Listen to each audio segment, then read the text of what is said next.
ويريكم آياته فأي آيات الله تنكرون. Till the beginning of 20th century, the people thought that the universe is static, and there is no start and end for it. It was a reason for materialism to deny the existence of the Creator. But in modern era of science, several researches, observations and calculations have been done which shed light to some cosmological facts. However, science is not 100% true because there is always variation in theories, but we select those evidences which are highly confirmed by science today. So one of those cosmological facts is that the universe is constantly expanding. The idea of expanding universe was proposed in early 20th century by the Russian physicist Alexander Friedmann and the Belgian cosmologist George Lemaitre. Through some theoretical calculations, they found that the universe is constantly in motion. And later on, in 1929, the concept was confirmed by Edwin Hubble. And Edwin Hubble sat there at this very big telescope night after night studying the heavens. And he found that the stars are moving apart. The stars are moving apart. And he wasn't sure why, but it was clear that the stars are moving farther and farther apart all the time. The distant galaxies were all rushing away from us, establishing that space itself is stretching, it's expanding. Like a balloon. When you blow, it gets bigger and bigger. Something like that is happening in the skies, in the heavens.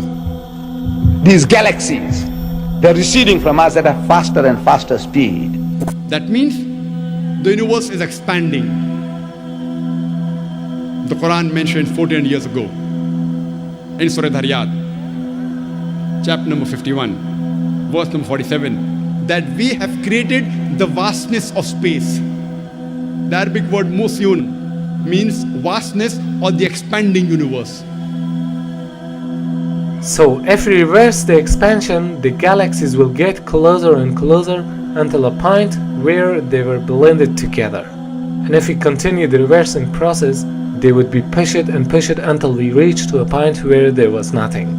There's really nothing. There's no space, there's no time, there's no matter, there's no energy. It's nothing but the potential to exist.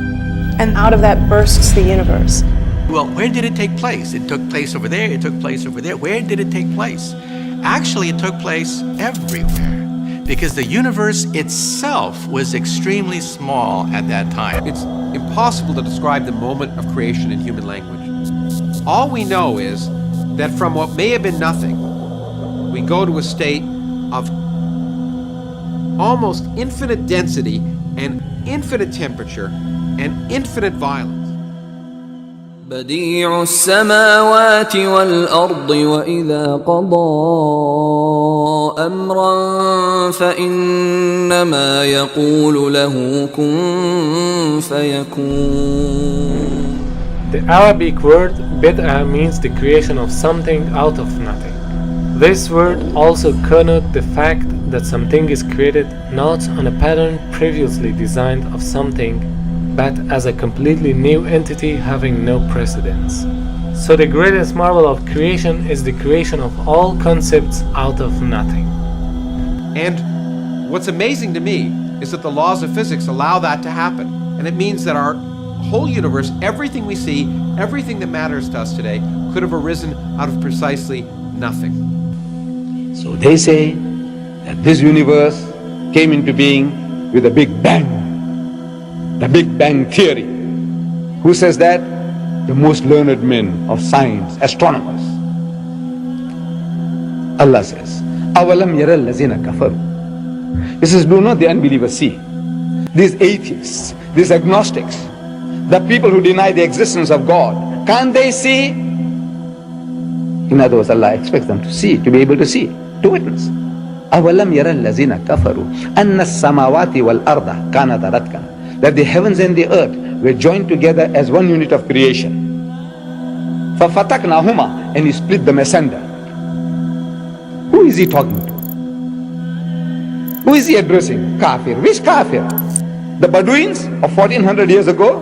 No. He's talking to the men of science, men of learning, who are now expounding to the world the theory of creation. So after the explosion, the Big Bang, what should be there? Smoke or clouds of gases, right? Science calls it nebula. A nebula is an interstellar cloud of dust, hydrogen, helium, and other ionized gases. Now here the Quran says, ثم استوى إلى السماء وهي الدخان. Then he directed himself to the heaven while it was smoke. So there was smoke, the nebula, but in a bigger amount, because it was a few seconds after the explosion. Dukhan does not merely mean gas, it specifically means smoke. And today scientists say that smoke is a more closer and more scientific as compared to gas, because that time it was hot. Imagine, the Quran mentions 1400 years ago, which we discovered recently, that the initial celestial matter of the universe, it was in the form of smoke. So in a time when there was no knowledge about the formation of the universe, how could a man talk about the Big Bang, the nebula, and the expanding universe, which are all confirmed by the modern science in 20th century? Indeed, these facts indicate that Quran is not words of a man, rather it's words of a wise creator who created the universe and knows about it in details.